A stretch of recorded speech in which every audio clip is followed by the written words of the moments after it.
mes de noviembre de 1873, el gobierno británico decidió, tras examinar las circunstancias de mi caso, que como yo había descubierto su secreto, debía ser castigado con la muerte.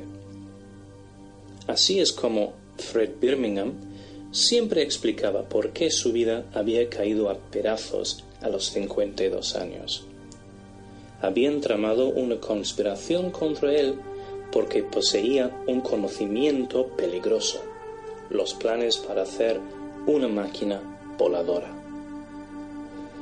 Hasta ese momento, la carrera de Frederick William Birmingham había sido interesante y nada polémica. Nació en la ciudad irlandesa de Westport, en el condado de Mayo, el mayor de 7 hermanos.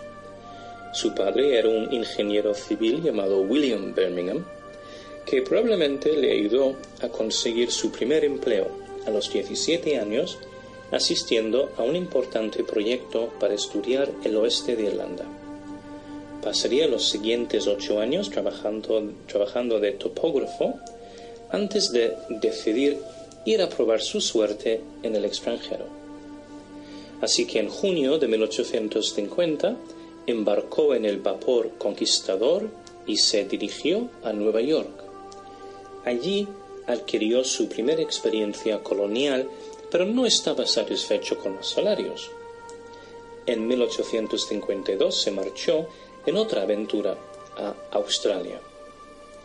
En abril de 1855, después de trabajar 3 años como contratista privado en Victoria, aceptó la posición de dibujante en el departamento del agrimensor general en Parramatta.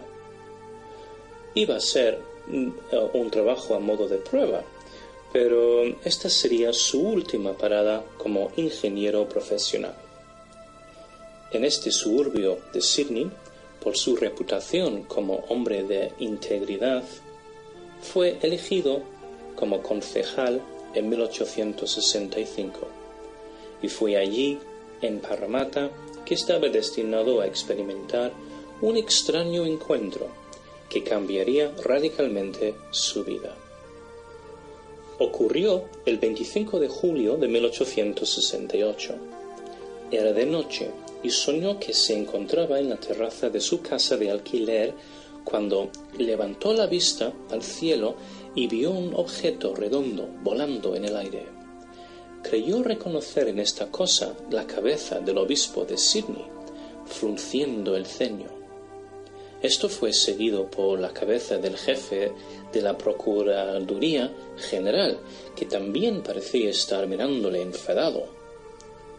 De repente, estos objetos desaparecieron, y en el mismo lugar en el cielo, Birmingham vio lo que describió como un arca. Apuntó en su diario: «Me dije a mí mismo en voz alta, bueno, qué nave más precioso». Al pronunciar esta frase, me di cuenta que no estaba solo, porque escuché una voz en mi cabeza que dijo: «Esto es una máquina para volar en el aire». Yo contesté que me parecía más un barco para navegar sobre el agua, pero en todo caso era la cosa más hermosa que había visto jamás. El arca descendió en la hierba. Parecía estar hecho de acero y de goma de color marrón, cubierto de escamas como un pez. El espíritu le invitó a bordo, y Birmingham se encontró flotando en el aire hasta la parte superior de la máquina. El espíritu explicó cómo funcionaba el motor, y luego entraron juntos, donde Birmingham pudo ver una mesa cubierta de tela o goma, y entonces el visitante le enseñó unos papeles impresos que contenían cifras y fórmulas. El espíritu le dijo que era imprescindible aprenderlos. Entonces, Birmingham se dio cuenta de que se encontraba solo en el arca, y le entró mucho sueño, y acto seguido se encontró en su habitación de nuevo. La visión de la máquina voladora y su misterioso piloto le impresionaron muchísimo. El hecho es que la experiencia de Birmingham, un encuentro con un ovni y su tripulante nos recuerda a los casos de la década de los años 50 y 60, cuando seres extraños invitaban a humanos a bordo donde les mostraban cómo funcionaban los platillos volantes. Sin embargo, no debemos perder de vista el contexto histórico en el que se produjo la visión de Birmingham. Los años 60, en el siglo XIX, fueron un periodo en que los ingenieros estaban buscando activamente la clave para hacer vuelos tripulados. Ya en 1840 se había formado la primera línea aérea comercial de la historia, mucho antes de que las máquinas voladoras se habían inventado. Los inventores William Henson y John Stringfellow diseñaron un carro aéreo de vapor, pero no pudieron construirlo por falta de dinero, por lo que trataron de reunir el capital mediante la venta de acciones. La empresa finalmente se cerró, pero la publicidad estimuló un nuevo interés en el tema. En junio de 1868, exactamente un mes antes de la visión de Birmingham, la Sociedad Aeronáutica Británica inauguró una exposición de máquinas voladoras y globos en el Palacio de Cristal en Londres.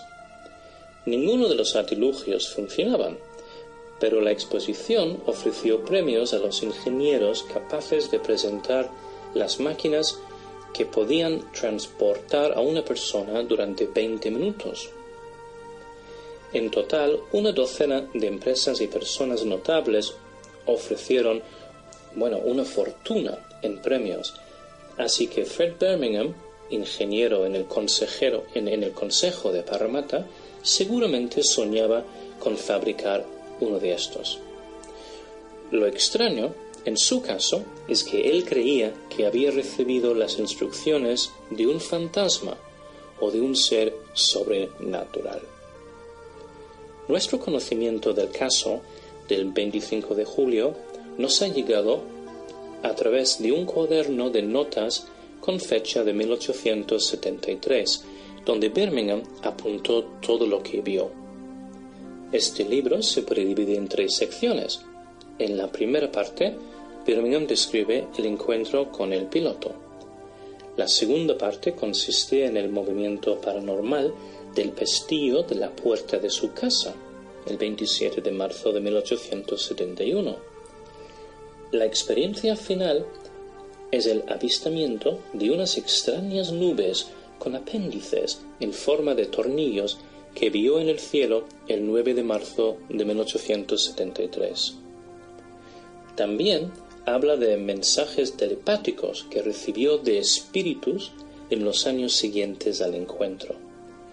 Así que en este caso tan antiguo se reúnen varios factores claves de la ufología moderna. Empieza con lo que se parece a una abducción por un ser que le comunica telepáticamente y le flota a través del aire para meterle dentro de una nave voladora. Luego experimenta comunicaciones telepáticas acerca de cómo puede construir una máquina de tecnología avanzada y termina todo unos años después con un avistamiento impresionante de nubes que llevan tornillos y un objeto oscuro con forma de tortuga con alas que por casualidad se parece también a un platillo volante, y Birmingham incluso lo dibuja en su diario. Sin embargo, la cosa no acaba allí. Durante muchas décadas se ha especulado acerca del diario de Birmingham sin saber qué hizo al final con esta información. Hace tan solo 2 semanas yo me puse a investigar en archivos y bibliotecas y pude localizar una serie de cartas y artículos publicados hace un siglo que explican qué pasó con este hombre al final. Resulta que se obsesionó tanto con su experiencia que este concejal de reputación impecable invirtió todo su dinero y su tiempo en hacer experimentos para replicar la nave que había observado. Unos meses después del avistamiento de las nubes extrañas en 1873, le echaron de su trabajo y Birmingham estaba seguro de que él era el víctima de una conspiración para ocultar la verdad. Le querían echar a la calle a los 50 años, lo cual equivalía en esa época a ejecutarle en público, porque entonces no existían ni pensiones ni ayudas financieras de ningún tipo para los pobres o los ancianos. Él creía que el gobierno de la reina Victoria era consciente de que si cualquier nación obtuviera el secreto de volar, pondría en peligro el futuro de la supremacía de Gran Bretaña, que en esos años dominaba gran parte del mundo.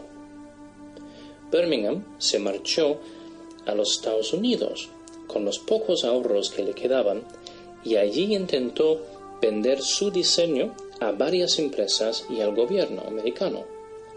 Sin embargo, nadie le tomó en serio y Birmingham perdió todo su dinero y acabó durmiendo en la calle, refugiándose de la lluvia con su maletín lleno de dibujos.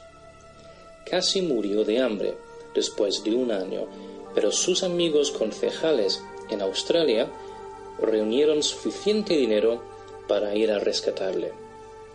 Aún así, al volver a Parramatta, ya no era el mismo. El 16 de diciembre de 1892 murió deprimido, olvidado y enloquecido en un asilo cerca de su casita, donde recibió la visita del misterioso piloto de la nave voladora.